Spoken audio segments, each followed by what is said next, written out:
Hello there. My name is Gordon Gardner, and I am going to place on this tape some mystical experiences that I have had and some awareness that I have come to due to my understanding of the mystical.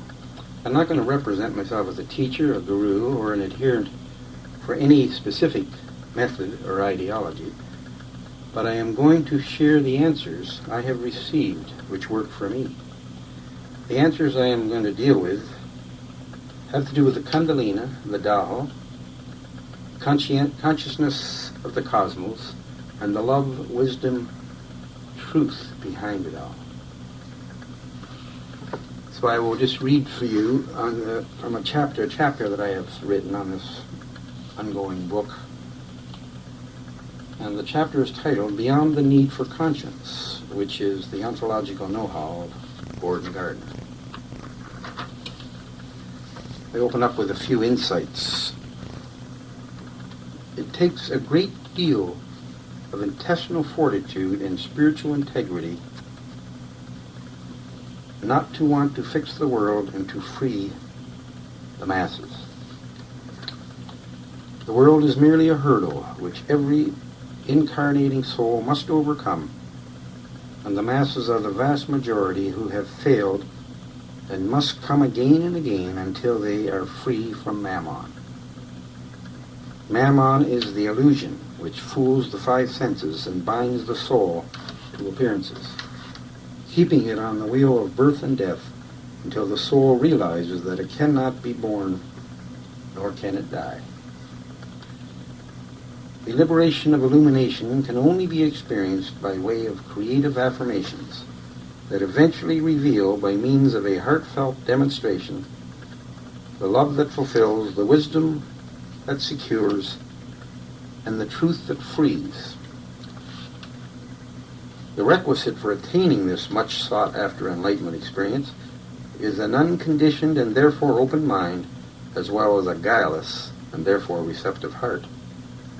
It is most essential that sincere seekers each stop all speculation upon religious and scientific theory and look for the metaphysical solution within, and then simply listen for the infallible intuitive insights that proceed from the root of knowing at the core of being. This unerring knowledge of the heart is free from all the conflicting ambiguities within the proposed theories that are endlessly being propagated by the intelligentsia, no matter their affiliation with established ideologies.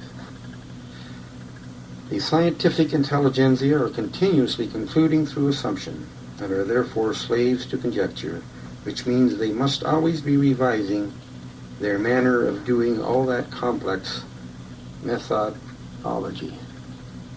The theological intelligentsia, however, adhere to long-dead dogmas, which were also concluded through assumption, but they refuse to take off their blinkers and thenceforth remain blind to the light of pure reason. Persons of sound character and established integrity have no need for the science of the academic, the nescience of the church, nor the conscience of the unawakened who adhere to either. These integral persons do not have to pro and con, the thesis and antithesis of physics, since they enjoy the synthesis of metaphysics. They are not in conflict between the moral, immoral, right, wrong, should, shouldn't, and altruist, hedonist confusions of the church, because they ceased eating the psychosis-inducing fruit from the mythological tree of knowledge of good and evil, and freed themselves from the debilitating effect of the God-devil syndrome.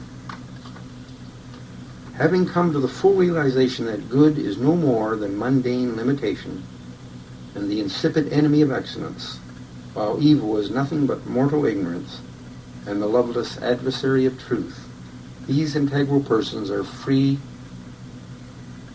from all selfish desires, free from the psychological dependency on chronological time, and most important, they are free from the concept of dualism that caused the need of conscience in the first place. In other words, these persons of sound character and established integrity are free from the ambiguities caused into effect by the foolish adherence to the false doctrine of dualism.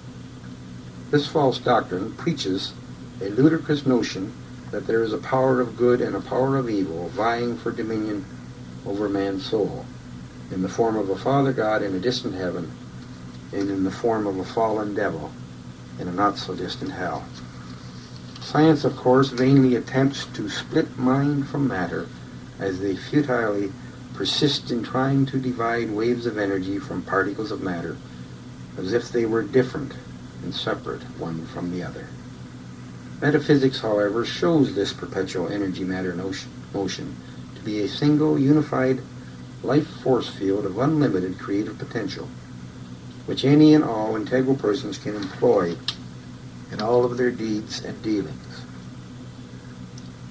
The enlightened persons, having had a spiritual awakening as a result of their intuitive insights, know that creation is a single interrelated cosmic event which is everlastingly being renewed and transformed as the actuality of here and the reality of now. Coming to know the true nature of existence through immersing oneself in the profound consciousness of holism, completely free from the false doctrine of dualism, is to be imbued with an ontological know-how flowing from the omniscience of the universal mind. Ontological know-how frees the recipient from constant duel of duality that goes on between the determined intellect and the capricious emotions of the ego self in bondage to the doctrine of dualism. The conscience of the restricted personalities who are bound by this false doctrine generally forces them to compromise by conceding to the pressure of good and evil, which is to give in to limitation and ignorance and self-perpetuating bondage. Those who manage to bury their conscience behind the win-regardless attitude of the survival of the fittest ilk are those who compete all week and free their conscience at church on Sunday. Then there are those who are too weak to compete all week, so they go and see a psychiatrist who drugs them to the eyebrows so they can cope. The problem, however, is that these weak-willed copers become addicted to the good doctor's medication, so they cop out and become drug addicts and alcoholics, without any sign of a conscience to free them from this evil bondage. Those, however, who stop all this nonsense and look within their hearts for the solution to the problem of copping out, coping with, competing against, and compromising between, learn to listen to the voice in the silence which impresses upon the guileless and receptive heart how to cooperate. The act of cooperation integrates these persons of sound character through the omniscience of the universal mind, in which they live, move, and preserve their integrity, which elevates them beyond the need for a conscience. Could it be possible that conscience is a systematic method forced upon the unwary by the church-state science hierarchies to persuade the masses by deception to conform to the establishment's dictatorial arbitrariness? To act contrary to these arbitrary dictates is guaranteed to bother the conscience of the loyal adherents to the church-state science hierarchies. Conformity is completely against the nature of the human beings who have a mind of their own that is directed by spirit. In other words, those integral human beings who listen to and act upon their natural spiritual integrity have no conscience to bother them, because their undefiled feelings, consecrated thoughts, and exemplary actions are the result of their cooperation with the interior directives of an inner authority. The voice in the silence proceeds from the indwelling divine patron, which is the devoted tutor, impressing its infallible insights upon the receptive heart. This is the faculty of intuition, which means these integral persons are internally inspired and not externally influenced. We can listen to the infallible omniscience of the universal mind by way of meditation, or we can listen to the fallible conscience of the mass mind sphere by way of mediation. In other words, we can act upon the spiritual inspirations which will keep us in an alert, aware, awake state, or we can behave in accord with the emotional influences which will imprison us in a numb, deaf, and blind condition. If our instinct is numbed with emotions, and our intuition is deafened by the intellect, our single eye of integrity shall be blind, and we shall flounder and wallow in a lot of ideological nonsense as loyal, conscientious adherents to the establishment. If we conform, we can be insipid, guilty, malevolent victims of the out-of-order established order. But if we keep our wits about us, we can be the intrepid, guileless, benevolent exemplifications of divine order. It is not a matter of making a choice. It's merely a matter of being of sound mind and simply acting upon our natural spiritual integrity while ignoring the normal emotional intellects of the conscientious adherents to the church-state science dictates. To preserve one's freedom in an unfree world requires that we neither endorse nor oppose the establishment. We neither condemn nor condone its arbitrary influence over the willing masses. We must simply, by way of cooperation with our indwelling divine patron, as the expressions of its devoted tutelage, live in exact accord with its inner authority.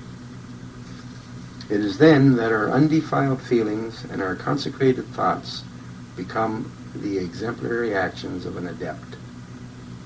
By way of cooperation, Providence proceeds to shower its merited grace upon those integral beings, human beings, who preserve their unrestricted individuality within the actuality of here and the reality of now. This merited grace is the peace, power, and prosperity which allows these individuals to creatively prevail over their environmental conditions, to successfully produce the essential outgrowth needed for daily comfort by simply preserving their natural spiritual integrity through cooperation with Providence, the unlimited source of their supply. Inasmuch as they are attuned to and at one with this solitary source, these integral persons are able to authoritatively claim their needs from the abundance of energy matter that inheres all of phenomenal form. In fact, Providence is an everywhere present applicable energy which is susceptible to being converted into productive matter by way of an integral person's enthusiastic feeling, optimistic thought dynamic. The only thing that can interfere with this natural spiritual rhythm is the apathetic emotions along with the pessimistic thinking of the ego self in identity crises. Integral human beings have attained a body-mind-spirit integration simply because they receive internal directives from the omniscience of their indwelling source consciousness. This omnipresent source is the omnipotence of nature, which is the cosmic life energy that substantiates all of form. The solitary source is the omnipresence of cosmic consciousness, which is spirit, the omniscience of cosmic reason, which is mind, and the omnipotence of cosmic life energy, which is nature. Human nature is a consummate attribute of cosmic life energy. The human mind is a consummate attribute of cosmic reason, and the human spirit is a consummate attribute of cosmic consciousness. This means that an integral human being is a cosmic individuation and a singular issue representative of the solitary source.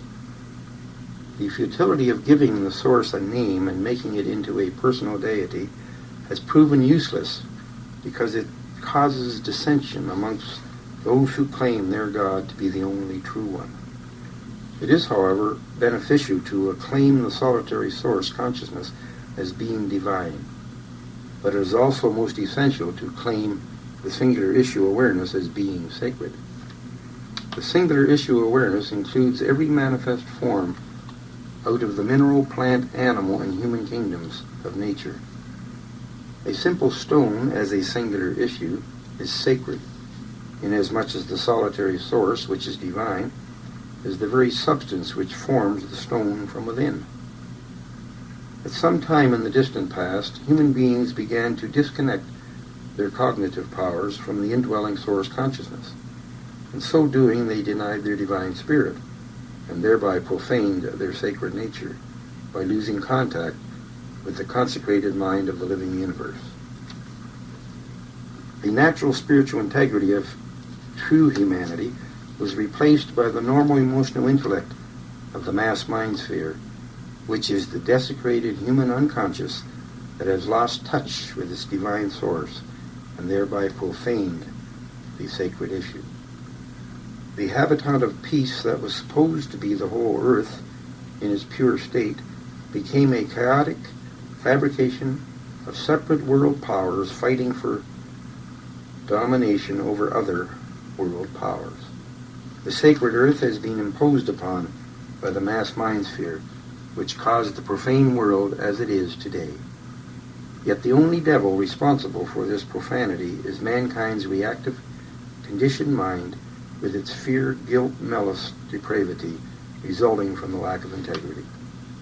All human bodies are each the sacred issue of the divine source, and as the true temple ought to be respected and cherished. The divine source and the solitary consciousness from which all entities must partake is not a god that should be worshipped and obeyed, but it is a benign force which ought to be heeded and creatively qualified. The impersonal force is an applicable energy matter plethora which is everywhere present, that is always ready to be converted into productive materials for maintaining the temple and its surroundings. We do not need to pray to it as if it were a god, but we must employ it for the purpose of renewing and transforming our environmental conditions.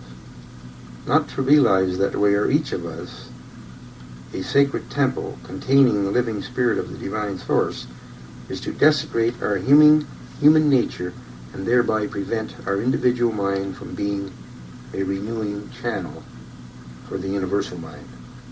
This disconnect from our benign source will eventually result in the deformation of our particular body, rather than have it undergo the continuous transformation it is meant to experience. The whole earth reflects the mind of the holistic universe, while the sound bodies of integral persons reflect the whole earth. It is equally a fact that the desecrated world reflects the depravity of the mass mind sphere, while the diseased bodies of the profaned masses reflects the desecrated world.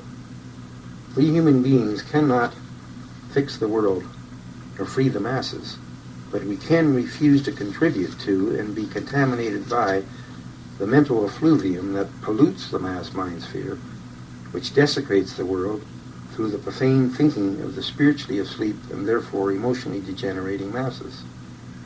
If you and I are not contributing to this mass delinquency, we have gone beyond the need for conscience.